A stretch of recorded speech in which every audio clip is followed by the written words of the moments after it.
मित्रों नमस्कार। हमारे ग्रेट मिशन फाइनेंशियल फ्रीडम के अंतर्गत हम आपके समक्ष बड़ी सोच का बड़ा जादू पुस्तक प्रस्तुत कर रहे हैं। इस पुस्तक में पुस्तक का तीसरा लेसन चल रहा है, विश्वास जगाइए डर भगाइए। मित्रों, यह लेसन आज पूरा हो जाएगा और हमारा आज पुस्तक का 10वां भाग है। तो मित्रों आइए चलते हैं। Let's begin. आत्मविश्वास पूर्ण चिंतन करने के लिए आत्मविश्वास की क्रियाएं कीजिए। जिस तरह की भावनाएं आप अपने में जगाना चाहते हैं उस तरह के काम कीजिए। नीचे आत्मविश्वास बढ़ाने वाले 5 अभ्यास दिए जा रहे हैं। इन्हें सावधानी से पढ़ें, फिर इनका अभ्यास करने की पूरी कोशिश करें और आप अपना आत्मविश्वास काफ़ी बढ़ा पाएंगे। आगे की बेंच पर बैठिए। कभी आपने मीटिंग या चर्च या क्लासरूम या किसी और तरह की सभा में इस बात पर गौर किया है कि पीछे की सीटें सबसे पहले भर जाती हैं?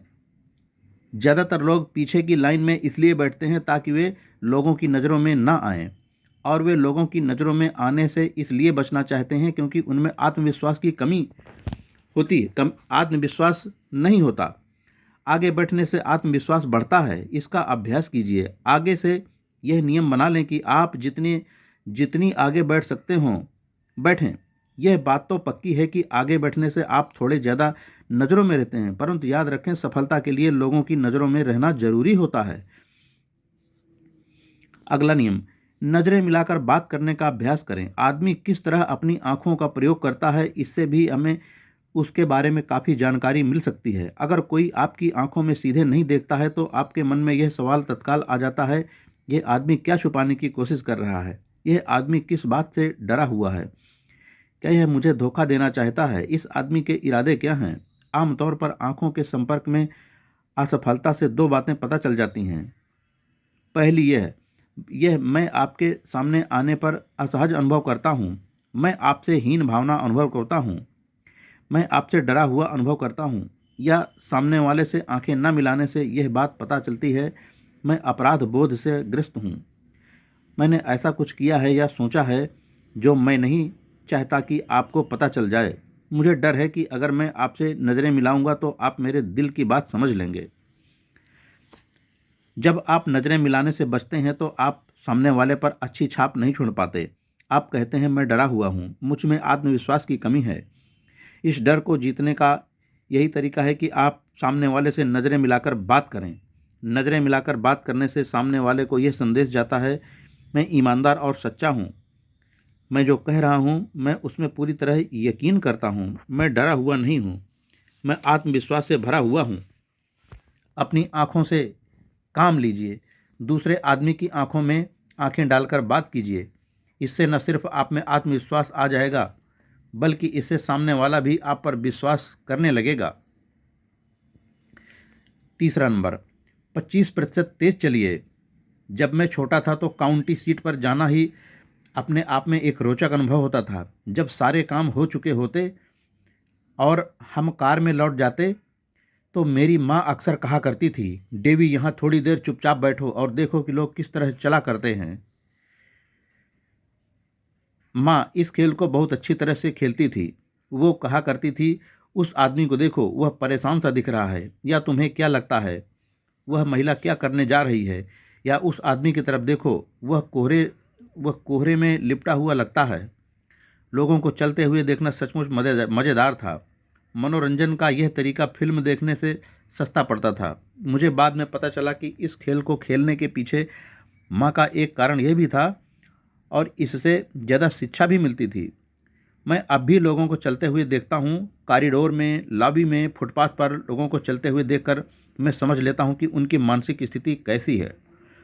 मनोवैज्ञानिक झुकी हुई मुद्राओं और सुस्त चाल का संबंध खुद के बारे में, अपनी नौकरी के बारे में, अपने आत्मविश्वास के बारे में अप्रिय रवैये से जोड़ते हैं। परंतु मनोवैज्ञानिक यह भी बताते हैं कि आप अपनी मुद्रा को बदलकर और अपनी चलने की गति को बदलकर अपने रवैये को सचमुच बदल सकते हैं। आप भी अगर ध्यान से देखेंगे तो आप यह पाएंगे कि शरीर की क्रिया मानसिक क्रिया का परिणाम है। जो आदमी हारा हुआ है, जो आदमी चोट खाया हुआ है, वह मरा मरा चलता है, सुस्त चलता है, उसमें आत्मविश्वास जीरो होता है। औसत लोग औसत चाल चलते हैं, उनकी गति औसत होती है, उनके चेहरे पर लिखा होता है मुझे अपने आप पर नाज नहीं है। यह तीसरा समूह भी होता है, एक तीसरा समूह भी होता है। इस समूह के लोगों में प्रबल आत्मविश्वास होता है। वे आम आदमियों में से तेज चलते हैं, उनकी चाल में फुर्ती होती है, उनकी चाल दुनिया को बताती है मैं किसी महत्वपूर्ण काम से किसी महत्वपूर्ण जगह जा रहा हूँ। इससे भी बड़ी बात यह है कि जो काम मैं 15 मिनट बाद करने जा रहा हूँ, मुझे उसमें सफलता मिलेगी। आत्मविश्वास बढ़ाने के लिए 25% तेज चलने की तकनीक का प्रयोग करके देखें। अपने कंधों को सीधा कर लें, अपने सिर को ऊपर उठा लें और थोड़े तेज कदमों से आगे आगे की तरफ बढ़े चलें। आप पाएंगे कि आपका आत्मविश्वास भी बढ़ चुका है। कोशिश करें और परिणाम खुद देखें। चौथा नियम, बोलने की आदत डालें। कई तरह के समूहों के साथ काम करते हुए मैंने यह पाया है कि बहुत से समझदार और योग्य लोग चर्चाओं में भाग नहीं लेते हैं। चर्चा के दौरान उनका मुंह ही नहीं खुल पाता। ऐसा नहीं है कि उनके पास बाकी लोगों जितने अच्छे विचार नहीं होते या वे बोल नहीं सकते। इसका कारण सिर्फ ये होता है कि उनमें आत्मविश्वास नहीं होता। यह चुप्पा आदमी अपने बारे में इस तरह की बातें सोचता है, मेरा विचार शायद काम का नहीं है। अगर मैं कुछ कहूँगा तो हो सकता है कि लोग मुझे मूर्ख समझें, इसलिए बेहतर यही है कि मैं चुपचाप बैठा रहूं। इसके अलावा समूह के बाकी लोग मुझसे बेहतर जानते हैं। मैं दूसरों के सामने यह जताना नहीं चाहता कि मैं कितना नासमझ हूँ। जितनी बार यह चुप्पा आदमी बोलने में असफल रहता है, वह अपने आप को उतना ही ज़्यादा अक्षम और हीन बनाता जाता है। अक्सर वह खुद से यह कमज़ोर सा वादा करता है। अंदर से वह जानता है कि इस वादे को वह कभी पूरा नहीं कर पाएगा, कि वह अगली बार मौका पड़ने पर ज़रूर बोलेगा। यह बहुत महत्वपूर्ण है। हर बार जब चुप्पा आदमी बोलने में असफल रहता है तो वह इस आत्मविश्वास के जहर की एक और खुराक गटक लेता है। अपने आप पर उसका विश्वास उतना ही कम होता जाता है। सकारात्मक पहलू यह है कि आप जितना ज़्यादा बोलते हैं, आपका आत्मविश्वास उतना ही ज़्यादा बढ़ता जाता है और आपके लिए अगली बार बोलना उतना ही ज़्यादा आसान हो जाता है। बोलने की आदत डालें। आत्मविश्वास बढ़ाने के लिए यह आदत विटामिन की तरह काम करती है। आत्मविश्वास बढ़ाने की इस तकनीक का प्रयोग करें। हर ओपन मीटिंग में बोलने का नियम बना लें। आप जिस बिजनेस वार्ता, कमेटी मीटिंग, कम्युनिटी फोरम में भाग लें, उसमें अपने आप कुछ ना कुछ कहें। इस मामले में कोई अपवाद न रखें, कोई टिप्पणी न करें, कोई सुझाव दें, कोई सवाल पूछें और आखिरी में कभी न बोलें। आपको सबसे पहले बोलने की आदत डालनी चाहिए। आपको झिझक तोड़नी होगी और मूर्ख दिखने के बारे में चिंता न करें। आप मूर्ख नहीं दिखेंगे। अगला आदमी चाहे आपसे सहमत न हो, परंतु कोई दूसरा आदमी आपसे ज़रूर सहमत होगा। आपने आपसे यह सवाल करना छोड़ दें, क्या मैं कभी बोलने की हिम्मत कर पाऊंगा? इसके बजाय समूह के लीडर का ध्यान आकर्षित करने का लक्ष्य बनाएं ताकि आप बोल सकें। बोलने के विशेष प्रशिक्षण और अनुभव के लिए अपने स्थानीय टोस्ट मास्टर के क्लब में शामिल हो जाइए। हजारों लोगों ने इस तरह के सुनियोजित कार्यक्रम में शामिल होकर लोगों के साथ और लोगों के सामने चर्चा करके अपना आत्मविश्वास बढ़ाया है। 5वां नंबर, बड़ी मुस्कुराहट दीजिए। ज़्यादातर लोगों का कहना है कि मुस्कुराहट से उन्हें सच्ची ताकत मिलती है। उन्हें बताया गया है कि मुस्कुराहट आत्मविश्वास की कमी को दूर करने के लिए एक बढ़िया दवा है, परंतु ज़्यादातर लोग इस बात में इसलिए यकीन नहीं करते क्योंकि जब वे डरे हुए होते हैं तो वे मुस्कुराने की कोशिश नहीं करते हैं। यह छोटा सा प्रयोग करके देखें। आप पराजित अनुभव करें और बड़ी मुस्कुराहट दें। एक साथ एक ही समय में यह संभव नहीं है। आप ऐसा कर ही नहीं सकते। बड़ी मुस्कुराहट आपको आत्मविश्वास देती है। बड़ी मुस्कुराहट आपका डर भगाती है, चिंता दूर करती है और निराशा हर लेती है। और एक सच्ची मुस्कुराहट सिर्फ आपके आत्मविश्वास को ही नहीं बढ़ाती या सिर्फ आपके मन से बुरी भावनाओं को ही नहीं हटाती।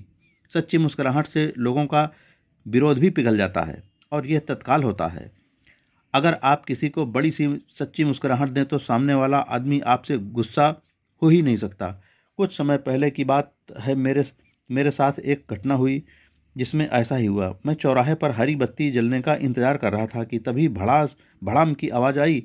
मेरे पीछे वाले ड्राइवर का पैर ब्रेक पर से हट गया था और उसने मेरी कार के बम्पर में पीछे से टक्कर मार दी थी।